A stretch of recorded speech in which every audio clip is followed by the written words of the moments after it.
భక్తులారా, పునాది నుంచి శిఖరం వరకు ఎంతో ప్రేమతో మరెన్నో ఆశలతో నిర్మించుకున్న ఇల్లు ఒక దేవాలయం కావాలి. కాని అదే ఇల్లు ఒక రణరంగంగా మారిపోతుంటే, ప్రాణం కన్నా మిన్నగా ప్రేమించిన మనిషే శత్రువులా కనిపిస్తుంటే ఆ మనసు పడే వేదన వర్ణనాతీతం. పడకగది అనేది కేవలం నిద్రపోయే చోటు కాదు, అది రెండు ఆత్మలు ఏకమయ్యే అత్యంత పవిత్రమైన నిలయం. మరి అటువంటి ప్రశాంతమైన చోట అసలు నిశ్శబ్దం ఎందుకు భయంకరంగా మారుతోంది? నిన్నటి వరకు చిరునవ్వులతో వెలిగిపోయిన దంపతుల మధ్య ఈరోజు మౌన పోరాటాలు ఎందుకు మొదలయ్యాయి? ఒకరి ముఖం ఒకరు చూసుకోవడానికే ఇష్టపడనంతటి ద్వేషం ఆ నాలుగు గోడల మధ్య ఎక్కడి నుండి పుట్టుకొస్తోంది? దీని వెనుక కేవలం మనుషుల మనస్తత్వాలే ఉన్నాయా, లేక మనం మనకు తెలియకుండానే మన పడకగదిలోకి ఆహ్వానించిన కొన్ని ప్రతికూల శక్తుల ప్రభావం ఉందా? ఈ ఆధ్యాత్మిక రహస్యం మీకు పూర్తిగా అర్థం కావాలన్నా, ఆ దైవానుగ్రహం మీకు దక్కాలన్నా ఈ వీడియోను ఎక్కడా ఆపకుండా చివరి వరకు చూడండి. అది ఒక అందమైన అర్ధరాత్రి. బయట వెన్నెల కాస్తోంది, కాని ఆ గదిలో మాత్రం చీకటి ముసురుకుంది. ఆ చీకటి కేవలం వెలుతురు లేకపోవడం వల్ల వచ్చింది కాదు, ఇద్దరు వ్యక్తుల మధ్య పెరిగిన దూరం వల్ల ఏర్పడిన నిశ్శబ్దం అది. సత్యవతి కిటికీ దగ్గర నిలబడి బయట ఆకాశం వైపు చూస్తోంది. కళ్లల్లో నీళ్లు సుడులు తిరుగుతున్నాయి. అయ్యో, ఎంతటి వేదన! 10 ఏళ్ల క్రితం రాఘవతో 7 అడుగులు నడిచినప్పుడు తను అనుకున్న జీవితం ఇది కాదు. అప్పట్లో ఒకరిని విడిచి ఒకరు నిమిషం కూడా ఉండలేకపోయేవారు.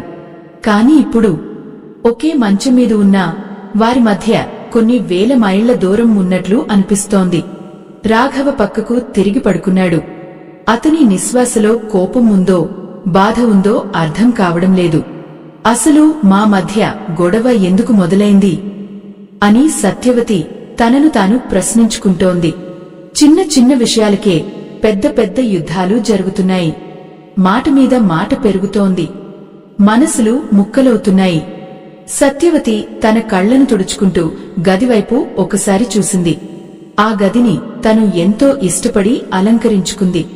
మూలల్లో ఉన్న అందమైన అద్దాలు, గోడలకు తగిలించిన చిత్రపటాలు, కిటికీ పక్కన పెంచుకుంటున్న చిన్న చిన్న మొక్కలు అన్నీ తన అభిరుచికి నిదర్శనాలే.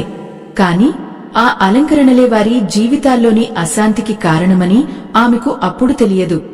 సనాతన ధర్మం మరియు వాస్తుశాస్త్రం ప్రకారం మనం నివసించే ప్రదేశం మన ఆలోచనలను శాసిస్తుంది. మనం కళ్లతో చూసే ప్రతి వస్తువు మన మెదడులోకి ఒక రకమైన ప్రకంపనలను పంపిస్తుంది. పడకగదిలో ఉండే ప్రతి అణువు దంపతుల మధ్య ఉండే అనురాగాన్ని పెంచేదిగా ఉండాలి, కాని అది ఒకరిపై ఒకరికి అసహ్యం కలిగించేలా ఉండకూడదు. ఆ రాత్రి సత్యవతికి నిద్ర పట్టడం లేదు. గదిలో ఏదో తెలియని బరువు, గాలిలో ఏదో అసహజమైన ఒత్తిడి. ఆమె కళ్ళు గోడమీద ఉన్న ఆ పెద్ద అద్దాన్ని చూశాయి. ఆ అద్దం ఒక మూల కొద్దిగా పగిలి ఉంది. ఎప్పుడో పడింది ఆ చిన్న పగులు. అది చూడటానికి చిన్నదే కదా అని ఆమె పట్టించుకోలేదు. కాని శాస్త్రం ఏం చెబుతోందంటే, పగిలిన అద్దం కేవలం ఒక వస్తువు మాత్రమే కాదు, అది విచ్ఛిన్నమైన బంధాలకు సంకేతం. అది ప్రతిబింబాన్ని ముక్కలు ముక్కలుగా చూపిస్తుంది. అంటే ఆ ఇంట్లో ఉండే వ్యక్తుల ఆలోచనలు కూడా అలానే ముక్కలవుతాయని అర్థం. ఆ అద్దంలో సత్యవతి తన ముఖాన్ని చూసుకున్నప్పుడు ఆమెకు తన ప్రతిబింబం వింతగా, భయంకరంగా కనిపించింది. మనసులో భయం మొదలైంది. అక్కడితో ఆగలేదు. కిటికీ దగ్గర ఆమె ఎంతో గారవంగా పెంచుకుంటున్న ఆ ముళ్ల మొక్కలు, ఎడారిలో పెరిగే ఆ మొక్కలు చూడటానికి విభిన్నంగా ఉన్నాయని తెచ్చిపెట్టుకుంది. కాని ఆ ముళ్ళు కేవలం మొక్కలకు మాత్రమే లేవు, అవి రాఘవ మాటల్లో కూడా చేరుతున్నాయి. ప్రతి మాట ఒక ముల్లులా సత్యవతి గుండెను గుచ్చుతోంది. మొక్కల నుండి వచ్చే నెగటివ్ ఎనర్జీ గది అంతా వ్యాపిస్తోంది. గాలిలో ఉండే తేమను పీల్చుకున్నట్లుగానే ఆ ముళ్ల మొక్కలు ఇంట్లోని ప్రేమానురాగాలను పీల్చేస్తున్నాయి. ఎంతటి దౌర్భాగ్యం! తన చేతులతో తనే తన సంసారంలో నిప్పులు పోసుకుంటోందని ఆమెకు అప్పుడు స్ఫురించలేదు. గదిలోని ప్రతి వస్తువు ఒక కథ చెబుతోంది. ఆ గోడమీద ఉన్న చిత్రం యుద్ధ సన్నివేశం కాదు, కాని విడిపోయి ఉన్న ఒక ఒంటరి స్త్రీ చిత్రం. అది కళాఖండం కావచ్చు, కాని పడకగదిలో అటువంటి విచారకరమైన చిత్రాలు ఉంటే ఆ గదిలో ఉండేవారి మనసులు కూడా ఎప్పుడూ విచారంతోనే నిండిపోతాయి. సత్యవతి గుండెల్లో భారంగా అనిపించింది. అసలు తన జీవితం ఇలా ఎందుకు అయిపోయింది? ప్రేమే లేని ఈ బంధం ఎటువైపు వెళ్తోంది? రాఘవ తనతో ఎందుకు సరిగ్గా మాట్లాడటం లేదు? చిన్న చిన్న వాదనలు చినికి చినికి గాలివానలా ఎందుకు మారుతున్నాయి? వీటన్నింటికి సమాధానం కేవలం వారి ప్రవర్తనలో లేదు, వారు ఉంటున్న ఆ గదిలో నిక్షిప్తమై ఉన్న వాస్తు దోషాల్లో ఉంది. ఆ దోషాలు ఎలా ఉంటాయో వాటిని తొలగించుకోకపోతే ఒక పచ్చని సంసారం ఎలా బుగ్గిపాలవుతుందో చూస్తుంటేనే భయం వేస్తోంది. భయంకరమైన ఆ నిశ్శబ్దం గదిలోని ప్రతి మూల నుండి ఆమెను వెక్కిరిస్తున్నట్లు అనిపించింది. పడక గదిలో ఉండకూడని వస్తువులు కేవలం కంటికి కనిపించేవి మాత్రమే కాదు, అవి మన కర్మలను, మన అదృష్టాన్ని కూడా శాసిస్తాయి.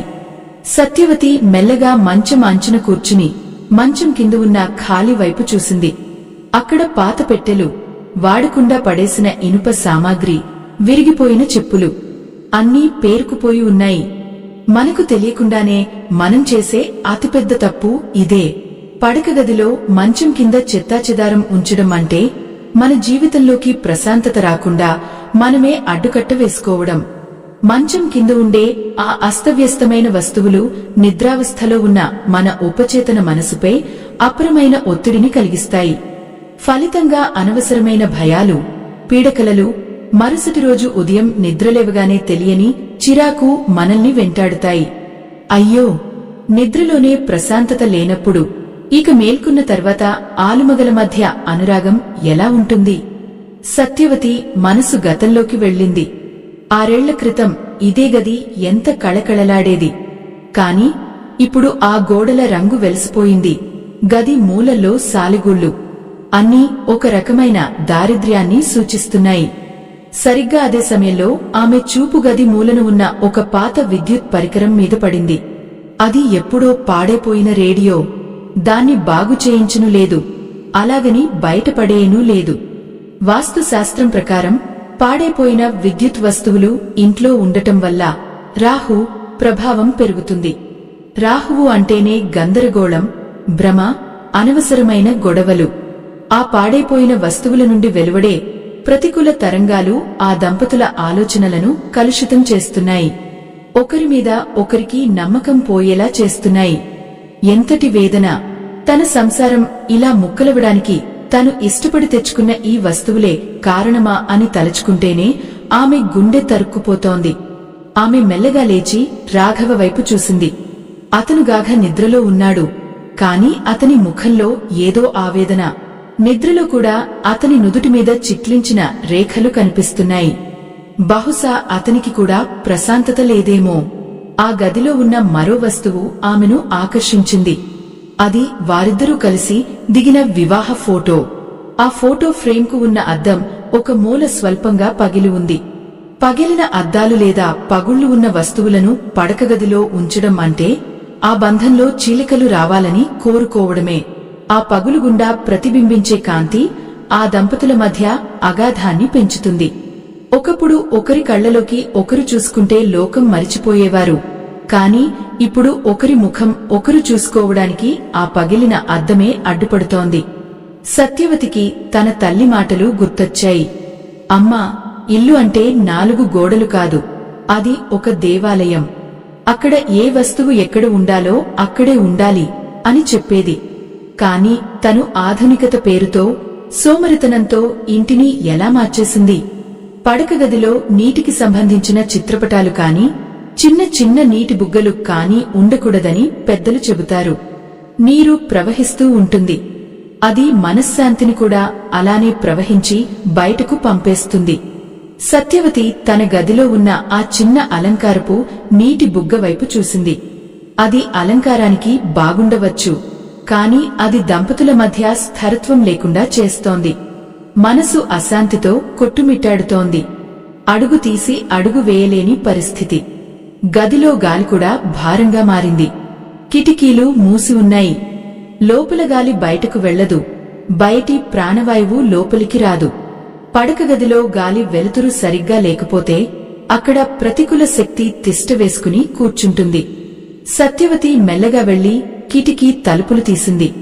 బయట వెన్నెల గదిలోకి ప్రవేశించింది. కాని ఆ వెన్నెల కూడా ఆమె మనసులోని చీకటిని పోగొట్టలేకపోయింది. ఆమె కళ్ళు మళ్లీ ఆ మూలను ఉన్న ముళ్ల మొక్కల మీద పడ్డాయి. అవి అందంగా ఉండవచ్చు, కాని అవి గుచ్చుకునే స్వభావాన్ని కలిగి ఉంటాయి. పడకగదిలో ముళ్ల మొక్కలు ఉంటే ఆ ఇంట్లో ఉండేవారి మాటలు కూడా ముళ్లలాగే మారుతాయి. ప్రతి చిన్న మాట ఒకరినొకరు గాయపరుచుకునేలా చేస్తుంది. అయ్యో, ఎంతటి అజ్ఞానం! సత్యవతి తనను తాను నిందించుకోవడం మొదలుపెట్టింది. ఈ గొడవలకు, ఈ దూరాభారాలకు కారణం కేవలం రాఘవ మాత్రమే కాదు, తను కూడా బాధిరాలే. గదిని శుభ్రంగా ఉంచుకోవడంలో, వాస్తు నియమాలను పాటించడంలో తను విఫలమైంది. గదిలోని ప్రతి మూల నెగటివ్ ఎనర్జీతో నిండిపోయింది. ఆ శక్తి వారిద్దరి మధ్య ఒక గోడలా నిలబడింది. రాఘవను ఎంత పిలవాలని ఉన్నా ఆమె గొంతు పెగలడం లేదు. ఏదో అదృశ్య శక్తి ఆమెను ఆపుతోంది. గదిలో ఉన్న ఆ పగిలిన అద్దం, ఆ ముళ్ల మొక్కలు, మంచం కింద ఉన్న చెత్త అన్నీ కలిసి ఆమెను భయపెడుతున్నాయి. ఈ పరిస్థితి ఇలాగే కొనసాగితే తన జీవితం ఏమవుతుందో అన్న ఆలోచనే ఆమెను వణికిస్తోంది. ఆ సమయంలోనే ఆమెకు ఒక వింత అనుభవం ఎదురైంది. గదిలోని ఒక మూల నుండి ఎవరో తనను గమనిస్తున్నట్లు అనిపించింది.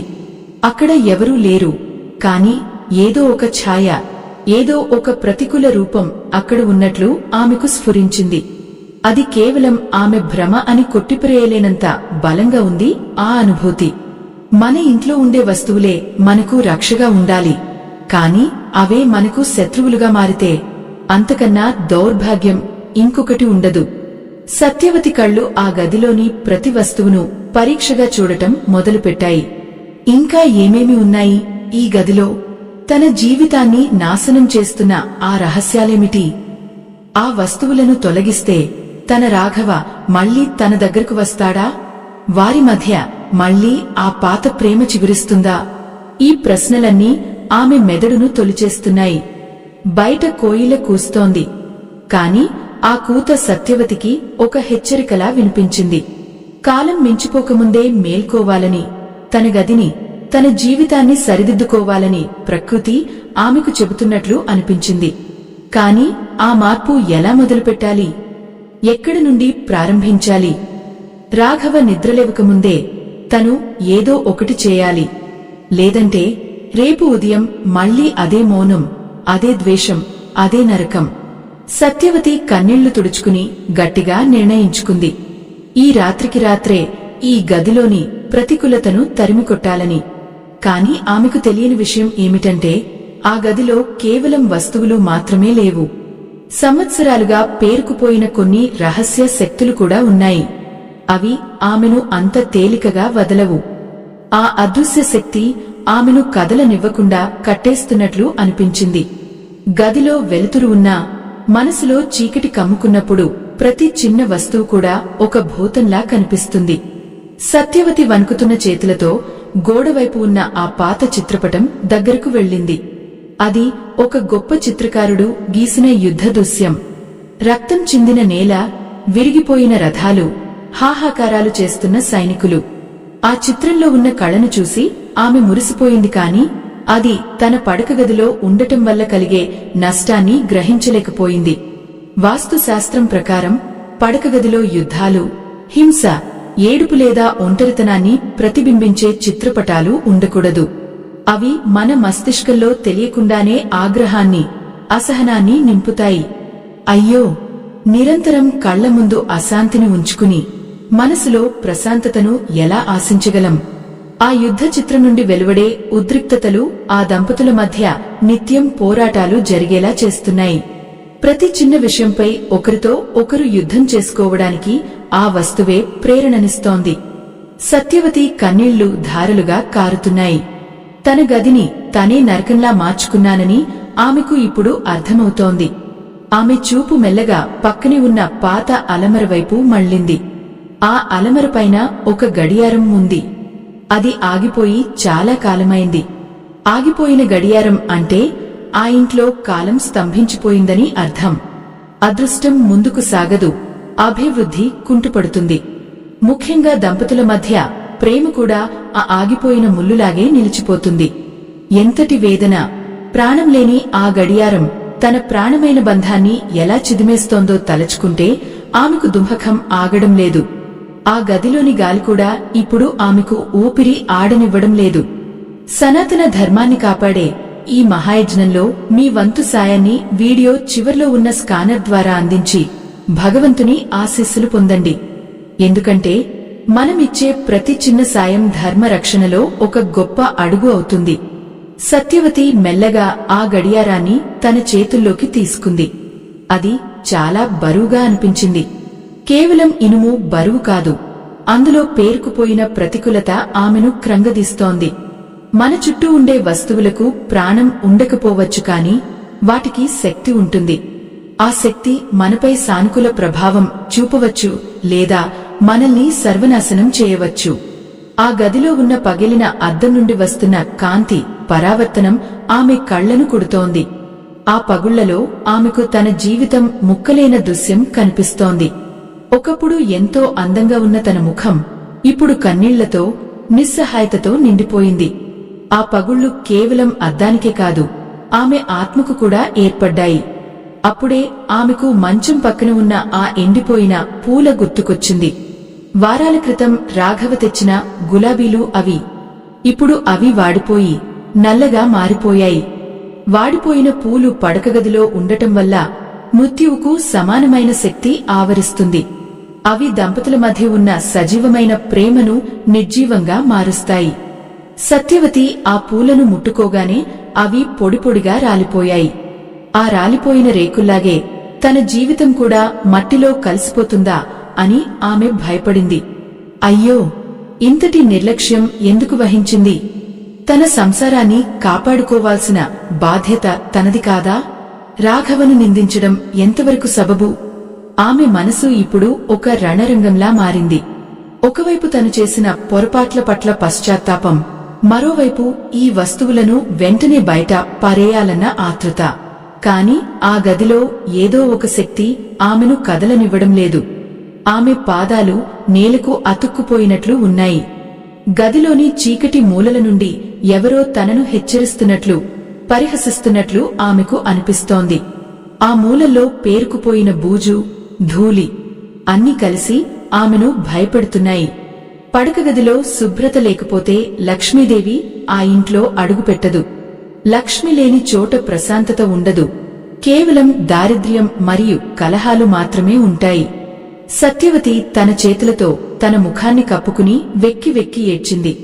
ఆ ఏడుపులో ఆమె ఆవేదన అంతా ఉంది. రాఘవ నిద్రలో ఒకసారి మూలిగాడు. ఆమె గుండె ఆగినంత పని అయింది. అతను లేచి చూస్తే ఏమనుకుంటాడు? తనను పిచ్చిది అనుకుంటాడా? లేక తన బాధను అర్థం చేసుకుంటాడా? కాని అతను ఇప్పుడు తనను చూస్తున్న తీరు చూస్తుంటే అతని మనసులో తనపై గౌరవం తగ్గిపోయిందని ఆమెకు స్పష్టంగా అర్థమవుతోంది. దంపతుల మధ్య గౌరవం లేనప్పుడు ప్రేమకు తావు ఉండదు. ఆ గౌరవాన్ని హరిస్తోంది ఈ గదిలో ఉన్న దోషాలే. గోడల మీద ఉన్న నల్లటి మచ్చలు, చెమ్మపట్టిన మూలలు అన్నీ ఆమె జీవితంలోని అశుభాలకు సంకేతాలుగా మారాయి. ఆమె మెల్లగా వెళ్లి ఆ పాత అలమర తలుపులు తెరిచింది. లోపల ఏవేవో పాత బట్టలు, ఎవరివో వాడకుండా వదిలేసిన వస్తువులు. ఇవన్నీ ఎందుకు ఇక్కడ ఉన్నాయి? పడకగదిలో ఇతరుల వస్తువులను లేదా మరణించిన వారి పాత దుస్తులను ఉంచడం కూడా దోషమే. అవి మనిషిని ఎప్పుడూ గతం వైపు లాగుతాయి కాని భవిష్యత్తు వైపు సాగనివ్వవు. సత్యవతి ఆ బట్టలను తీసి బయట పడవేయాలని నిశ్చయించుకుంది. కాని ఆ బట్టల మధ్యలో ఏదో మెరుస్తున్న వస్తువు ఆమె కంటపడింది. అది ఒక పాత విగ్రహం. కాని అది విరిగిపోయి ఉంది. విగ్రహం విరిగిపోతే అది ఇంట్లో ఉండకూడదని ఆమెకు తెలుసు. కాని అశ్రద్ధ వల్ల అది అక్కడే ఉండిపోయింది. ఆ విరిగిన విగ్రహం నుండి వెలువడే శక్తి ఆమె ఇంటి పునాదులను కదిలిస్తోంది. ఆమె గుండెల్లో గుబులు మొదలైంది. ఇక ఒక్క నిమిషం కూడా ఈ వస్తువులను ఇక్కడ ఉంచకూడదు. ఈ గదిని ప్రక్షాళన చేయాలి. తన ప్రేమను మళ్లీ వెనక్కి తెచ్చుకోవాలి. కాని ఆమె ఆ పని మొదలుపెట్టేలోపే గదిలో ఒక భయంకరమైన శబ్దం వినిపించింది. ఆ పగిలిన అద్దం పూర్తిగా నేలకులి ముక్కలైపోయింది. ఆ శబ్దం వినగానే రాఘవ ఒక్కసారిగా నిద్రలో నుండి ఉలిక్కిపడి లేచాడు. రాఘవ కళ్ళు విప్పి చూశాడు. ఆ చీకటిలో అద్దం ముక్కలైన శబ్దం గుండెల్లో రైళ్లు పరిగెత్తించింది. ఏమైంది సత్యవతి? ఏమిటా శబ్దం? ఈ అర్ధరాత్రిపూట నిద్రపోకుండా అక్కడ ఏం చేస్తున్నావు అని రాఘవ అరిచాడు. అతని గొంతులో భయం కంటే ఎక్కువగా విసుగు, అసహనం ధ్వనించాయి. సత్యవతి మారుమాట్లాడలేకపోయింది. నేలమీద పడి ఉన్న ఆ అద్దం ముక్కల వైపు నిశ్చేష్టురాలే చూస్తూ ఉండిపోయింది. కిటికీ గుండా వస్తున్న వెన్నెల ఆ గాజు ముక్కల మీద పడి వింతగా మెరుస్తోంది. ఆ మెరుపులో ఆమెకు తన జీవితం ముక్కలైపోయిన దృశ్యం స్పష్టంగా కనిపిస్తోంది. అయ్యో, ఒక్క చిన్న అశ్రద్ధ, ఒక చిన్న పగులు ఎంతటి అనర్థానికి దారితీసింది. ఆ అద్దం పగిలిన తీరు చూస్తుంటే వారిద్దరి మధ్య ఉన్న బంధం కూడా ఇలాగే ముక్కలవుతుందన్న భయం ఆమెను వణికిస్తోంది. ఎంతటి వేదన! ప్రాణం కంటే మిన్నగా ప్రేమించిన మనిషి ఎదురుగా ఉన్నా తన మనసులోని మాటను చెప్పుకోలేని నిస్సహాయత ఆమెను కుంగదీస్తోంది. రాఘవ మంచం దిగివచ్చి లైటు వేశాడు.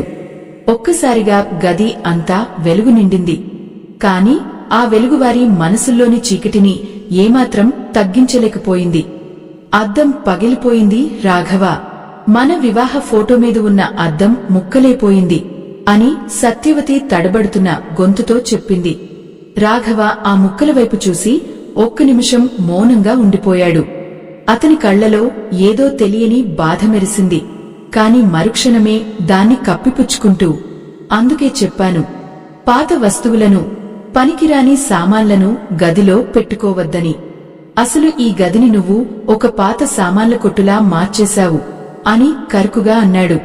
అతని మాటలు సత్యవతి గుండెను గాయపరిచాయి. అవును, అతను అన్నది నిజమే. ఆమె తన గదిని ఎలా మార్చేసింది? రాఘవ నేలమీద ఉన్న ఆ గాజు ముక్కలను ఏరడం మొదలుపెట్టాడు. ఆ క్రమంలో అతని వేలికి ఒక చిన్న గాజు ముక్క గుచ్చుకుని రక్తం చిమ్మింది. అయ్యో, రక్తం వస్తోంది అని సత్యవతి ఆందోళనగా అతని దగ్గరకు వెళ్ళింది. కాని రాఘవ ఆమె చేతిని విదిలించుకున్నాడు. వదిలే సత్యవతి, ఈ రక్తానికి, ఈ నొప్పికి కారణం నీ నిర్లక్ష్యమే. మన జీవితంలో కూడా ఇలాగే అనుక్షణం నువ్వు నన్ను గాయపరుస్తూనే ఉన్నావు అన్నాడు. ఆ మాటలు విన్న సత్యవతికి భూమి కదులుతున్నట్లు అనిపించింది. పడకగదిలో పగలిన వస్తువులు ఉంటే ఆ ఇంట్లో రక్తపాతానికి లేదా తీవ్రమైన మనస్తాపానికి దారితీస్తాయని వాస్తుశాస్త్రం చెబుతున్న సత్యం ఇప్పుడు ఆమె కళ్ల ముందే కనిపిస్తోంది. పగిలిన అద్దం కేవలం ప్రతిబింబాన్ని ముక్కలు చేయడం లేదు, అది ఆ ఇంట్లో ఉండే మగవారి ఆరోగ్యంపై, మానసిక స్థితిపై తీవ్రమైన ప్రభావం చూపిస్తుంది. ఫలితంగా అనవసరమైన కోపం, అసహనం పెరిగిపోతాయి. సత్యవతి మెల్లగా మంచం కింద ఉన్న ఇనుప పెట్టెలను బయటకు తీసింది. ఆ పెట్టెలలో ఏముందో ఆమెకే సరిగ్గా తెలియదు. ఇళ్లలో వాడకుండా పక్కన పెట్టిన పాత ఇనుప సామాగ్రి, విరిగిపోయిన పనిముట్లు పడకగదిలో ఉంచడం అంటే శని దేవుడిని మన పక్కన కూర్చోబెట్టుకోవడమే. శని అంటేనే మందగమనం, శని అంటేనే తుహకం. మంచం కింద ఇనుప సామాగ్రి ఉండటం వల్ల దంపతుల మధ్య శారీరక, మానసిక బంధం బలహీనపడుతుంది. సత్యవతి ఆ పెట్టెను తెరవగానే అందులో నుండి ఒక పాత తుప్పు పట్టిన కత్తెర, ఒక విరిగిపోయిన కత్తి బయటపడ్డాయి. అయ్యో, పదనైన వస్తువులు, తుప్పు పట్టిన ఇనుము పడకగదిలో ఉంటే ఆ ఇంట్లో ఎప్పుడు కలహాల జ్వాలలు రగులుతూనే ఉంటాయి. అవి దంపతుల మధ్య ఉండాల్సిన మృదుత్వాన్ని చంపేసి కర్కుదనాన్ని నింపుతాయి. ప్రతి మాట కత్తిలా గుచ్చుకోవడానికి, ప్రతి చర్య ఒకరినొకరు నరుక్కునేలా ఉండటానికి ఇవే ప్రధాన కారణాలు. రాఘవ ఆ పాత వస్తువుల వైపు చూసి ఆశ్చర్యపోయాడు. ఇవన్నీ ఇక్కడ ఎందుకు ఉన్నాయి సత్యవతి? వీటిని ఎప్పుడో పారేయాలి కదా. ఈ పాత కత్తెరలు, తుప్పుపట్టిన వస్తువుల మధ్యేనా మనం ఇన్నాళ్లు కాపురం చేశాం అని ప్రశ్నించాడు. సత్యవతి మౌనంగా ఉండిపోయింది. ఆమె కళ్ల నుండి నీళ్లు కారుతున్నాయి. ఆ గదిలోని నెగటివ్ ఎనర్జీ ఇప్పుడు తన విశ్వరూపాన్ని చూపిస్తోంది. కేవలం వస్తువులు మాత్రమే కాదు, ఆ గదిలో ఉన్న రంగులు కూడా వారి మనసులను పాడు చేస్తున్నాయి. ఆమె తన గదికి వేయించిన ఆ ముదురు రంగు పెయింటింగ్, పడక గదిలో ఎప్పుడూ లేత రంగులు, ఆహ్లాదకరమైన వర్ణాలు ఉండాలి. కాని సత్యవతి ఫ్యాషన్ పేరుతో వేయించిన ఆ ముదురు నీలం, నలుపు రంగులు వారి ఆలోచనల్లో చీకటిని నింపాయి.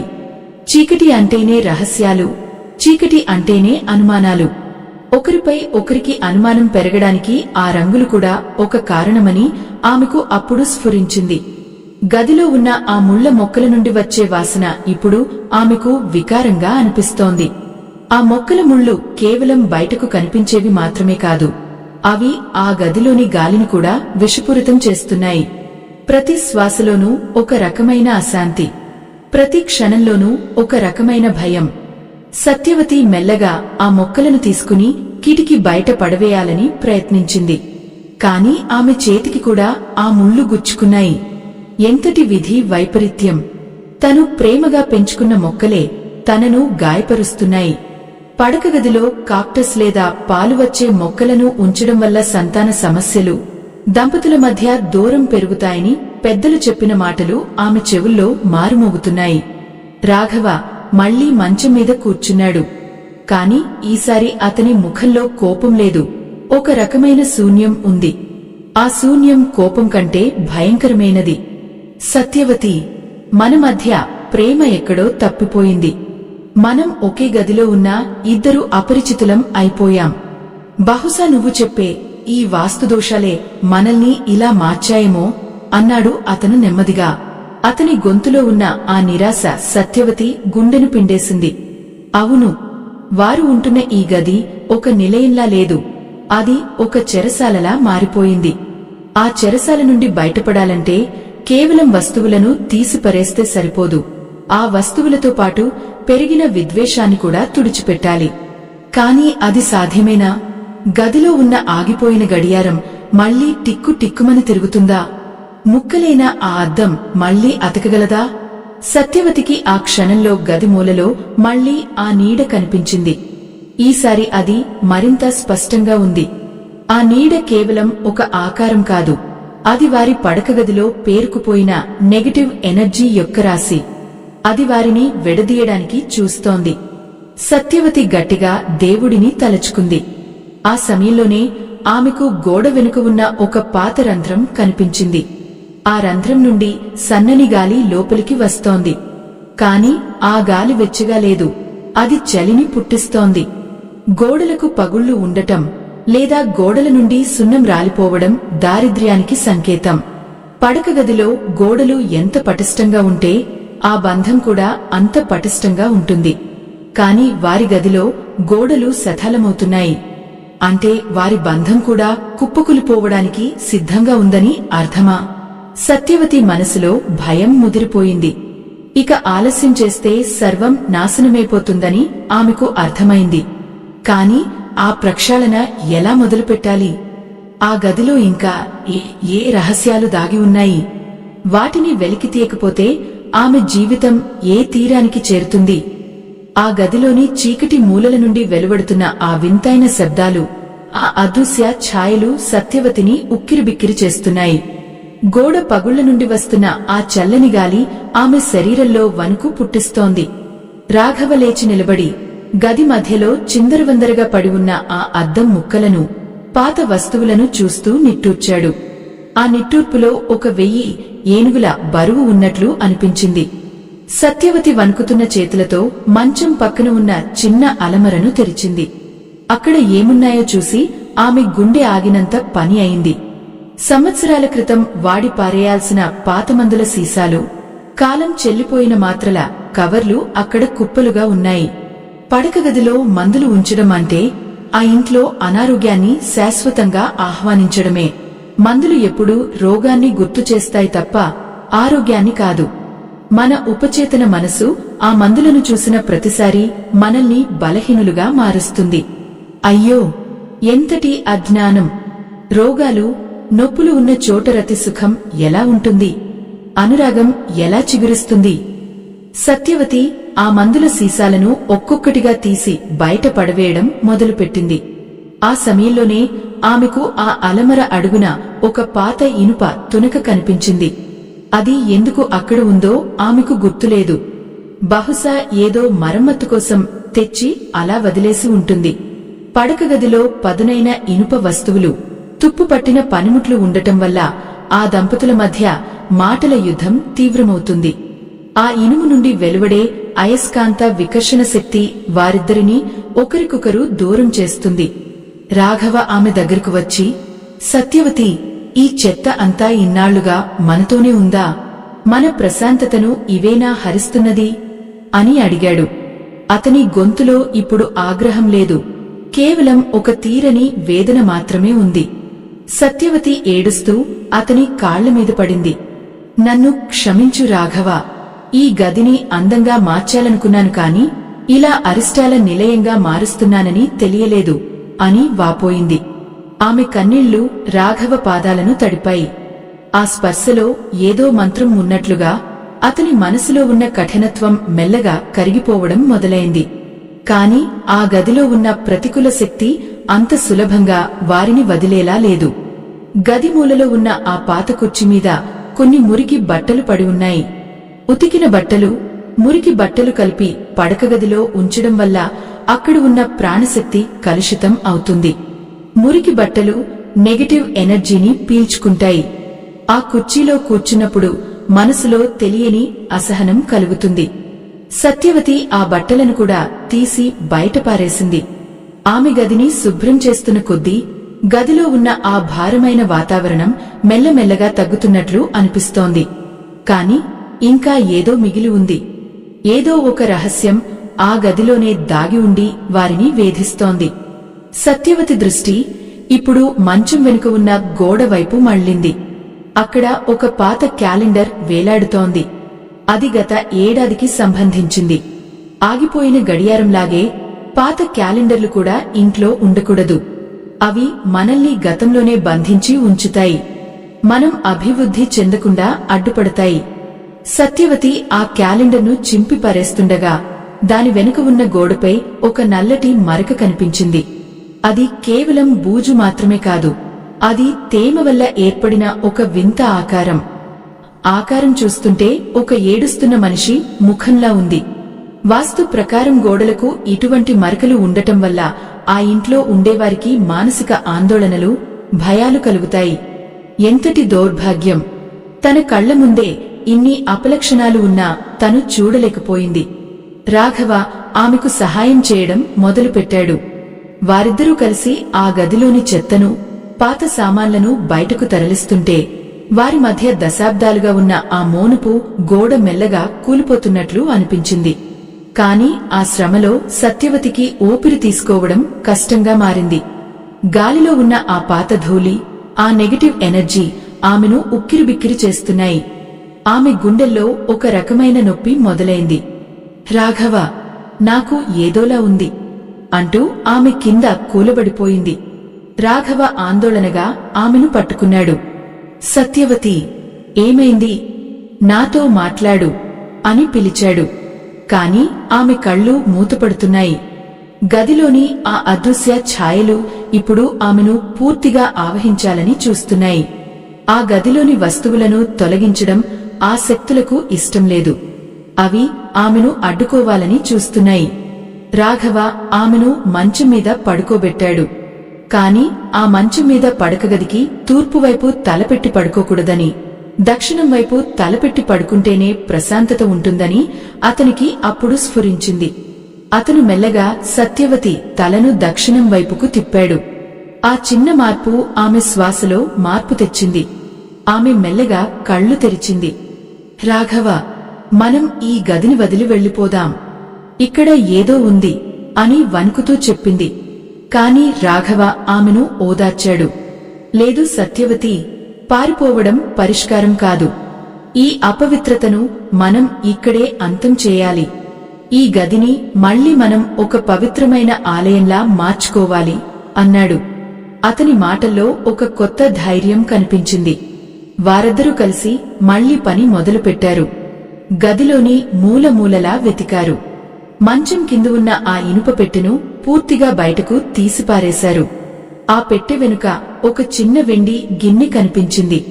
అది ఎప్పుడో వారి పెళ్లి సమయంలో వచ్చింది. కాని అది ఇప్పుడు నల్లగా మారిపోయి లోపల కుళ్ళిన పదార్థాలతో నిండి ఉంది. వెండి వంటి పవిత్రమైన లోహాలు కూడా ఇలా అపవిత్రంగా మారితే అవి తీవ్రమైన వాస్తు దోషాలను కలిగిస్తాయి.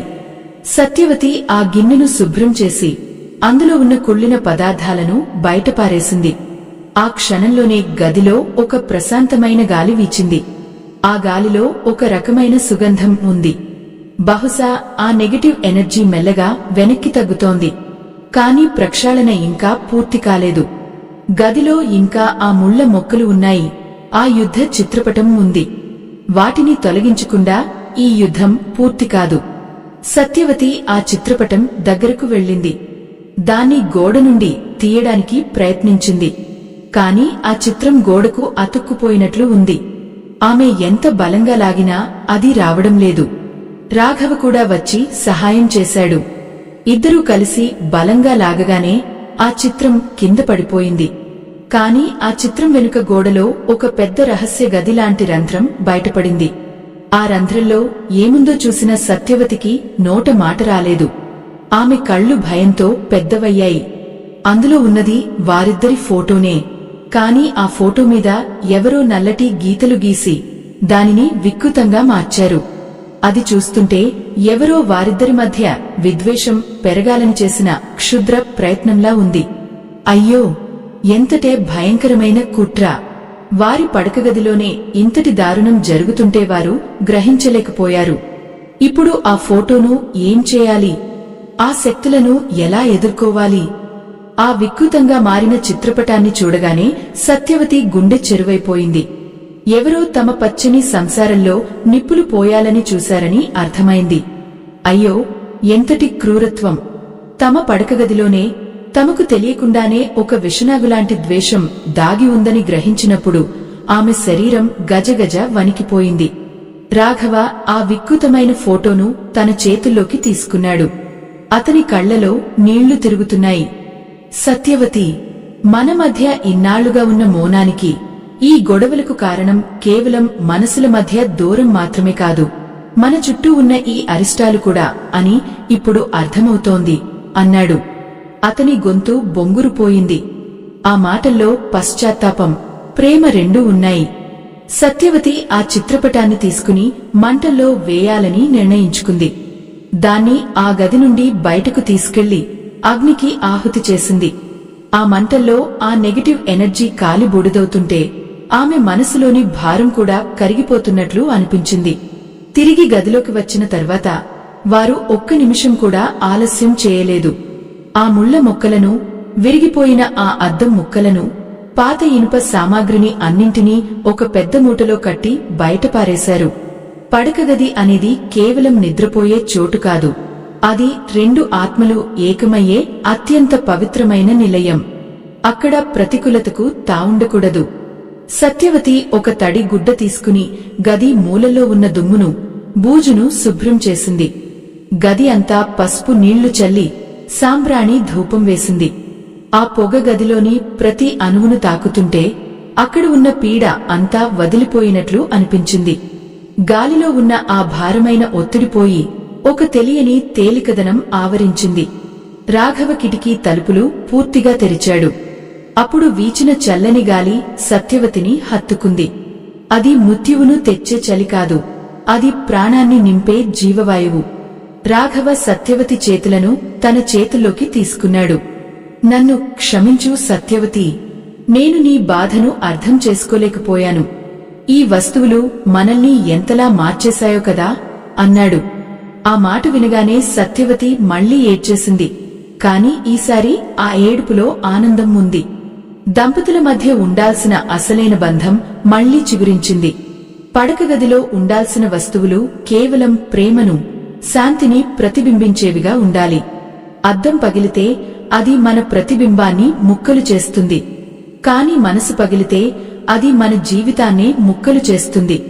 అందుకే మన చుట్టూ ఉండే వస్తువులను జాగ్రత్తగా చూసుకోవాలి. పడకగదిలో ఎప్పుడూ అందమైన రాధాకృష్ణుల పటాలు లేదా ప్రశాంతమైన ప్రకృతి చిత్రాలు ఉండాలి. అవి మన మనసును ఆహ్లాదపరిచి ఒకరిపై ఒకరికి అనురాగం పెరిగేలా చేస్తాయి. అయ్యో, ఎంతటి సత్యం! మనం నివసించే ఇల్లు ఒక శరీరం అయితే పడకగది ఆ శరీరానికి ప్రాణం లాంటిది. అక్కడ అనవసరమైన చెత్తను, పాత జ్ఞాపకాలను పేరుకుపోనివ్వకూడదు. మనం ప్రతిరోజు మన శరీరాన్ని ఎలా శుభ్రం చేసుకుంటామో మన గదిని కూడా అలాగే పవిత్రంగా ఉంచుకోవాలి. సత్యవతి ఇప్పుడు గదిలోని ఆగిపోయిన గడియారాన్ని తీసివేసింది. కాలం మళ్లీ ప్రవహించడం మొదలైంది. ఆమె రాఘవ కళ్లలోకి నేరుగా చూసింది. ఆ కళ్లలో 10 ఏళ్ల క్రితం చూసిన అదే ప్రేమ, అదే గౌరవం ఆమెకు మళ్లీ కనిపించాయి. ఆ గదిలోని రంగులు ఇంకా మారలేదు కాని వారి మనసులోని రంగులు మాత్రం మారిపోయాయి. చీకటి పోయి వెలుగు వచ్చింది. ద్వేషం పోయి ప్రేమ వెల్లివిరిసింది. సనాతన ధర్మం మనకు నేర్పిన ఈ వాస్తు రహస్యాలు కేవలం నమ్మకాలు కావు.